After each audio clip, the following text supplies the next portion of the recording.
We say biblical counseling, what are we saying? What are we talking about? So we're trying to define that this weekend, and we'll continue that in next weekend in March, and then we'll begin to get into the sanctification process, the change process, how that actually begins to happen. And then weekends 3 and 4 is going to be basically biblical counseling. How do we do it? So this is procedures and the processes of biblical counseling. And then weekends 5 and 6 will be what most people think about when they think about counseling, and that is we'll be talking about marriage and family. We'll talk about topics, depression, anxiety, OCD, those kinds of things. And when we get down the road, probably weekends 3 and 4, we'll be asking you guys for some feedback as far as what topics you want us to cover when it comes to weekends 5 and 6. We will definitely cover marriage and family issues, but if there's particular issues that you think that we should cover, we'll be asking you, what do you guys want us to cover in that last weekend? Okay, let me cover ACBC certification just quickly here. And so all this information is in your notebooks, by the way. So you don't have to pursue ACBC certification and do this training.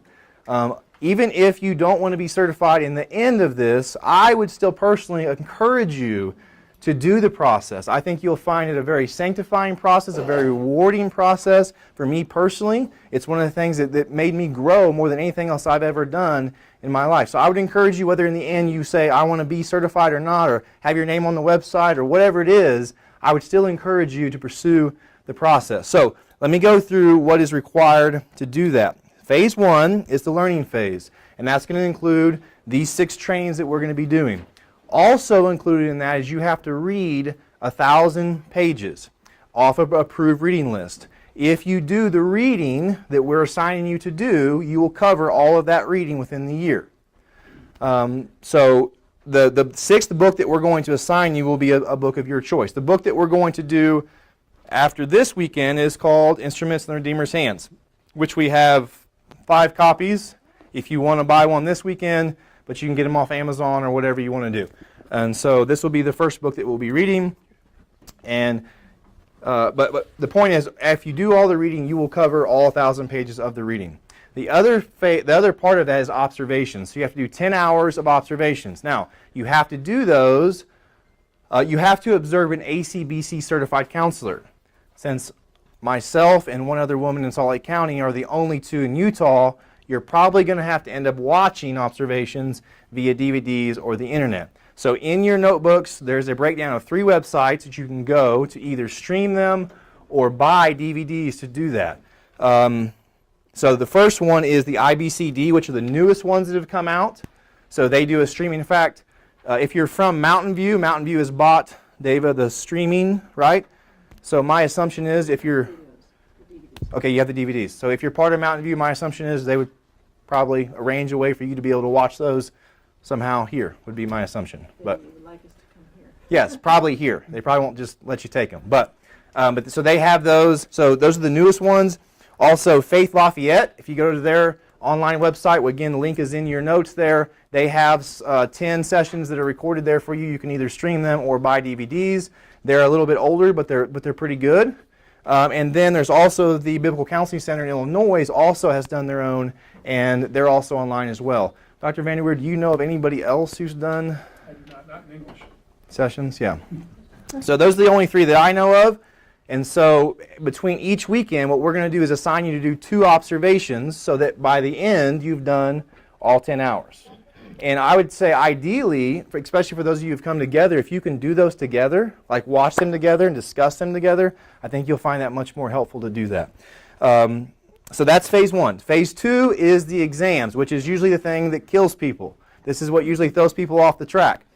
And so after each weekend, we're going to be assigning to you, and so I've written out specific questions for you to do between this weekend and next weekend. Don't feel like you have to have them perfect by next weekend. When I say next weekend, I mean March.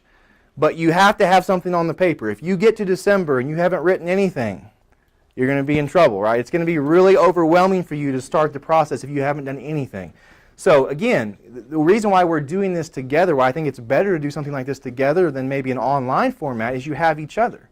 Especially if you've come from the same church or if you're friends and you've come together, you can work on these things together. You can collaborate. You can encourage each other. You can hold each other accountable, which I would encourage you to do, and use your church as a resource. then do these questions. You're going to need a systematic theology probably. You may need to talk to your pastor. So by necessity, I think it's going to be helpful for you to be able to work with your local churches, to work with the people that you came with, and hopefully, again, in the end, it's going to be hard, but it will be rewarding. You'll really find it rewarding. And so you'll have specific questions that you're going to have to complete between the weekends. In the end, you'll have both exams completed. And then when you get to the end, you basically go back through, and you maybe just do a final edit of it, clean it up, do your application, submit everything, and then ACBC will say you're good to go, or they may make you rewrite a couple questions, and if everything is thumbs up, then you'll move into Phase 3. Phase 3 is where they'll give you a list of fellows, ACBC fellows, and they'll say pick one, notify the fellow and ask them if they're available, if they'd be willing to do your supervised counseling. And so the last phase is you have to do 50 hours of supervised counseling, where you'll interact with your supervisor via email, via phone. You have to record digitally certain sessions you do. You have to fill out forms. And again, that to me was the most rewarding process of anything I've ever done, is to do that. So again, even at the end of it, if you say, hey, I don't even want my name on the website, fine. But I would still encourage you to pursue it and to do it. And along the way, we're going to be asking you, this is not an ACBC requirement, but to actually begin to counsel each other, to actually begin to work this out with one another as we go throughout the year. And so hopefully, when it's all said and done, you'll be tired, but you'll be encouraged and you'll be blessed. Okay, let me cover with you the specific requirements or the specific assignments after this weekend. One is to read Instruments in the Redeemer's Hands, and then to write a short reflection paper. That is in your notebook. Number 2 is to complete questions from the Theology Exam 1, 3, 4, 6, 7, 8, 9, and 10. You might wonder why I skipped around a little bit, because there was 2 questions there that I think are going to be better for you if we wait until after we do weekends 2, 3, and probably 4. So we've pushed those things back a little bit. The last one is to complete those 2 observations and to fill out those observation logs. There's also some optional, like in some sense all of these, are up to you to do them or not do them, but there are some other assignments there to read and study the book of Ephesians, to list and make 10 personal applications, and to memorize Ephesians 4:22 through 24. It'll be in the back of your notebook. There's a list of, should be all the way in the back.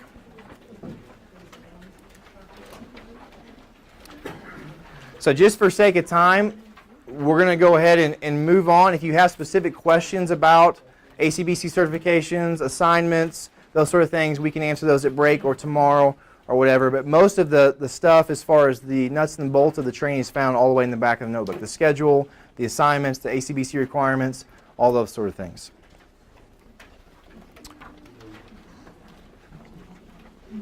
Okay, so I'm going to introduce to you Dr. Vanderweer. So Dr. Vanderweer,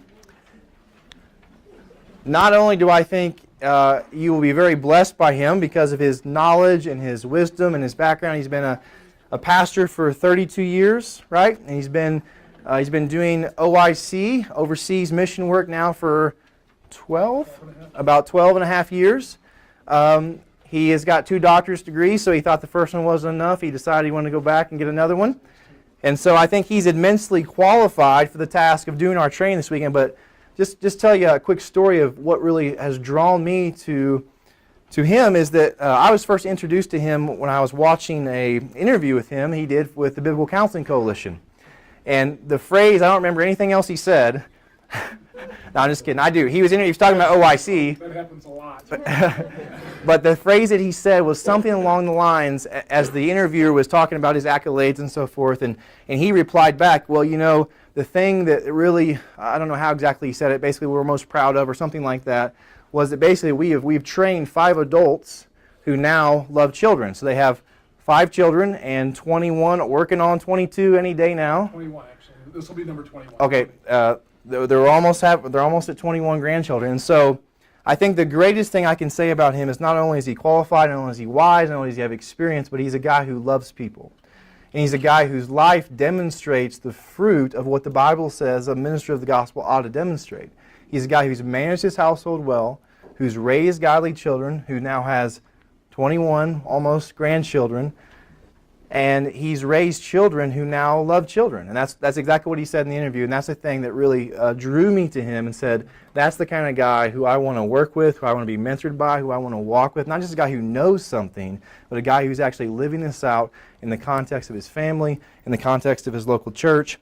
And unfortunately, his wife Susie was going to be here with us this weekend, but she had to rush to Nashville to meet the new grandchild. And so you would have been greatly blessed, especially ladies, to be able to meet her and hang out with her. I've heard Dr. Vanderweer refer to her as the most godly woman that he knows. And if you think about a guy who's been in ministry for 40 years, who literally goes all around the world. After this, he's going to Australia and the Philippines, right? Yep. So he's met believers all around the world, and he can say that his wife is the most godly woman, godly person. The most wonderful woman in the world. Okay. Yeah. So however you want to put it. Yep. But nonetheless, you would have been blessed, so we are sorry that she didn't get to be here. But Dr. Vanderweer, would you please come and tell us a little about OIC?